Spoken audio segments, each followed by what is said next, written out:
โอเคเจ้าสบายดีเนาะมาสืบต่อสำหรับการออกแบบดีไซน์หน้าฟอร์มเนาะฟอร์มต่อไปเราจะเอาพาเนลออกมาเนาะพาเนลทูลบล็อกไปเสร็จแล้ว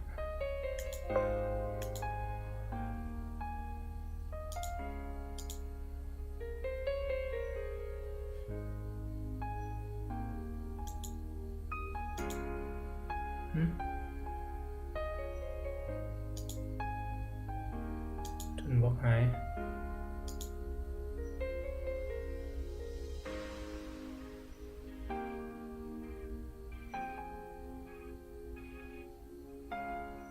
solution เอาไปที่ panel ดึงออกมาเลยเนาะ drag and drop ด้วยดึงมาใส่อยู่นี่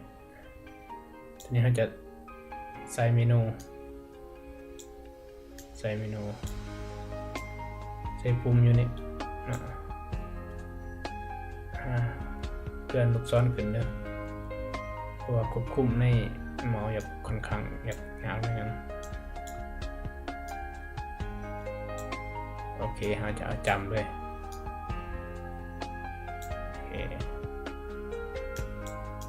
ทีนี้เราจะมาเปลี่ยนแบ็กกราวด์ตัวนี้เนาะเปลี่ยนแบ็กกราวด์นี่เรามีสีอยู่เนาะมีสีโค้ดสีจากเว็บนี่เนาะเว็บ HTML โค้ดนี่เนาะโค้ดเอา copy เอาเลยเอาหมักสีอะไรอยู่ในนี้เนาะเราจะเอาสีนี้ไปเป็นภาพเป็นหลังเลือกแล้วก็ไปที่ property ไปที่ background color แล้วก็ enter ลงไปอันนี้คือเป็นการวางโค้ดลงไปสบายเนาะไม่ต้อง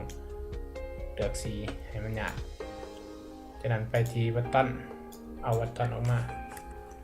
บัตตันปุ่มตัวนี้เขาจะให้เป็นปุ่มสำหรับ student เนาะที่ property ชื่อปุ่มว่าstudent register เนาะปุ่มตัวนี้ registration registration โอเคจากนั้นเราก็มาปรับปุ่มตัวนี้ค่าปกติมันจะเป็นแฟตสไตล์นี้มันจะเป็นสแตนดาร์ดเนาะปรับเป็นแฟตเราจะได้สีสันนั้นเลยแล้วก็ปรับคอนเดอร์ตัวนี้เป็นสีขาวเห็นป่ะหนังสือสีขาวทั้งในแล้วก็ปุ่มตัวนี้เขาจะเอาไอคอนมาใส่ การตกแต่งการอันนี้เฮ็ดแบบเดียวกันกับสีสาบเฮ็ดเดียวกับVisual Basic เนาะแนวเขียนแล้วก็ไปโปรเจกต์ไป Student ตอนนี้เขาจะแอดไอคอนเข้ามาเนาะแอดรูปภาพนะไอคอนเข้ามาเราจะมีรูปภาพอยู่ตัวนี้เนาะรูปภาพที่เราเตรียมไว้จะมีไอคอน3 4 5 6อันเลือกทาสีเวิร์ดเนี่ยไอคอนเขาจะอัปโหลดลงแล้วถ้าผู้ใดเห็นตามก็ไปโดดเอาไอคอนตัวนี้ได้เนาะไอคอนกับภาพเป็นหนังตัวนี้หลังจากนั้นเราก็มาที่ Form Design เราจะไอคอนใหญ่ๆนิดนึงนะส่วนตัวหนังสือนี่ตัวหนังสือเราจะชิดขวาเนาะชิดขวาตอนนี้มันอยู่เซนเตอร์อยู่ครับปั๊บชิดขวาแล้วไอคอนเขาจะชิดซ้ายเอาเลือกไอคอนมาใส่เอาเป็นไอคอน Student โอเคนี่ประมาณนี้เนาะโอเคหลังจากเท่าไหร่แล้วก็ปรับสตาร์ทเบิ่งโอเค อันนี้เขาจะเห็นว่ามันจะเป็นหูลูกศรเนาะเวลาเอาเมาส์สีแต่ว่าเขาอยากให้มันเป็นหูมือเนาะเป็นหูมือเห็นแนวใดแม่นเลือกไอคอนเลือกปุ่มนี้แล้วมาที่เคอร์เซอร์นี่แม่นสำหรับเมาส์เนาะเราจะปรับแบบใดเราจะปรับเป็นหูมือเขาก็เป็นแฮนด์ตัวนี้โอเคสตาร์ทเบิ่งอีกบัดนึงโอเคเนาะจะเป็นหูมือขึ้นมาเวลาเอาเมาส์ไปสีใส่ต่อไปจะเป็นอาจารย์บัดนี้ปุ่มอาจารย์เอาละกดคอนโทรลแล้วก็ลึงหลากมาเลยเนาะตัวนี้ก็เป็น teacher T E A C H E R teacher เปลี่ยนไอคอนเป็นหูของ teacher ตัวนี้หูตัวนี้หูกำลังสอนเนาะอาจารย์กำลังสอนแล้ว copy ไอคอนออกมาอีกตัวนี้จะเป็นปุ่มสำหรับค่าธรรมเนียมก็เป็นไอคอนดอลลาร์ไซน์แบบคู่เงินนี่นะแล้วก็เปลี่ยนตัวนี้เป็นชื่อเป็นค่าธรรมเนียมฟอร์มตัวนี้เขาจะสำหรับการค่าธรรมเนียมฟีสเนาะค่าธรรมเนียมฟีสฟอร์มโอเคจุดเข้ามาหนึ่งผมจำกันต่อไปเขาก็คอนโทรลดึงดากออกมาดูตรงสางไม้เนาะทีนี้เขาจะเห็นปุ่มสำหรับรีพอร์ตได้ง่ายรีพอร์ตเขาก็ใส่คำว่า recorder record or report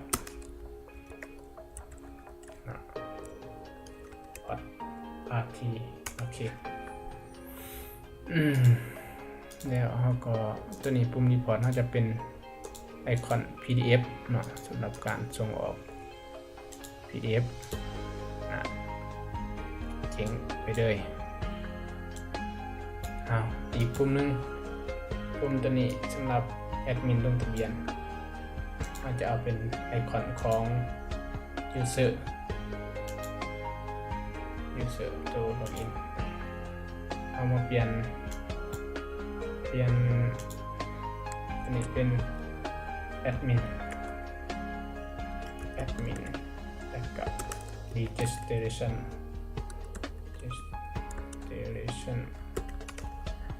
admin registration ตัวปุ่มสุดท้ายเขาจะปุ่ม log out คอนโทรลค้างไว้เนาะกดคอนโทรลค้างไว้ดึงออกมาปุ่ม log out ตัวนี้สำหรับออกจากระบบตัวนี้เขาจะพิมพ์คำว่า log out O G O U T log out จะเปลี่ยนไอคอนเป็นหูล็อกเอาท์ตัวนี้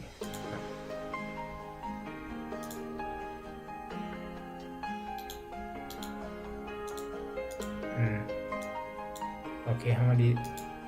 สตาร์ทเบิ้งอาจจะเห็นแบบนี้เนาะคือว่าโอเคได้นี่เนาะเดี๋ยวเขาจะจัดตัวนี้ส่องไฟตัวนี้ให้มันซ้ำกันห่างความกว้างความสูงมันซ้ำกันเนาะโดยการจัดเท่าเดียวเลือกวัตถุอันคอนโทรลค้างไว้เลือกแล้วเรามาเลือกตัวนี้เนาะตัวนี้มันจะบอกว่า horizontal ตัวนี้ spacing เนาะมันจะสองไฟมันจะซ้ำกันเห็นว่ามันจะยับมาระหว่างตัวนี้แต่ตัวนี้เขาจะเห็นให้มันเครื่องกลางสำหรับปุ่มนี้จะขยายตัวนี้ออกอีกหน่อยนึงเนาะโอเคเห็นให้มันใหญ่ๆหน่อยนึงประมาณนี้เนาะสตาร์ทเบิ้งอีกเท่านึงโอเคสวยดูรามีสไตล์อุ้ยไปหยองเองเป็นกับจินตนาการเนาะเลยจินตนาการ คากะอะไรแล้วจะเอาอัน picture box ออกมา